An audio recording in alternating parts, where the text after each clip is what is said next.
이재명 대통령이 오늘 국무회의에서 상소제도를 지적했습니다. 어떤 취지인지 우려되는 부분은 없는지 신유만 기자와 따져보겠습니다. 신 기자, 이 대통령 말이 뭡니까? 자, 대통령 발언에 검사가 등장하고 유죄, 무죄 얘기가 나오죠. 민사가 아니고 형사재판 얘기입니다. 직접 한번 들어보시죠. 5%가 이제 유죄로 뒤집어진다 이 말이에요. 네, 그럼 95%는 무죄를 한 번 더 확인하기 위해서 항소심 가가지고 생고생하고 있는 거예요. 재판이 길어지면 피고인 입장에서는 시간과 돈이 많이 들어 고통스럽다는 취지인데요. 이 대통령의 이 말은 검사가 항소, 나아가 상고까지 해서 재판이 몇 년씩 길어지는데 그렇게 해서 뒤집히는 경우도 별로 없으니 검찰의 항소와 상고를 제한할 필요가 있다는 뜻입니다.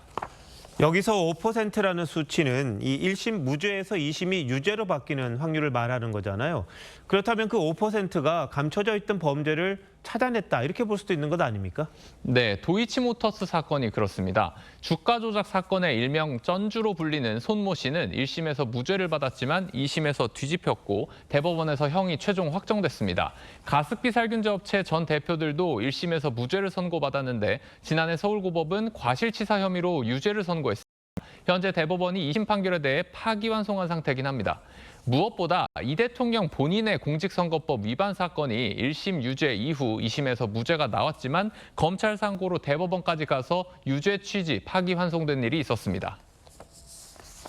5%의 실제적 진실이 결국은 어떤 피해자에게는 억울한 부분을 풀어주는 부분도 될 수 있기 때문에 소홀히 보기에는 좀 어려움이 있겠다 싶고요. 이 대통령이 무죄를 판결받으면 상소를 못하게 하는 나라도 많다 그랬는데요. 어디가 그렇습니까? 대표적인 나라가 미국입니다. 미국은 1심에서 무죄가 나면 검사가 항소할 수 없습니다. 다만 미국은 1심은 사실관계를 다루는 사실심, 2심부터는 법률상의 문제만을 다루는 법률심으로 운영해 2심까지 사실심인 우리나라의 3심 제도와 같이 비교할 수는 없습니다. 미국에서는 배심 재판을 통해 가지고 사실관계는 배심원들이 결정을 하거든요. 사실관계는 바뀌지가 않죠. 법리 다툼만 하는 거죠. 이 대통령이 무슨 말을 하는지는 알겠습니다. 그리고 실제로 검찰이 지나치게 자꾸 상고하고 그래서 문제가 있다, 이런 지적이 있었던 것도 사실인데 그렇다고 무턱대고 안 하는 것도 문제 아닐까요? 대안 없습니까? 네, 법조인들은 항소 금지는 지나치게 급진적이고 사실관계를 바로잡을 기회가 사라질 수 있어서 위험하다고 우려합니다. 다만 1심과 2심 모두 무죄가 난 사건을 검찰이 또 상고하는 걸 제한해야 한다는 데에는 전문가들의 말이 대체로 일치했습니다.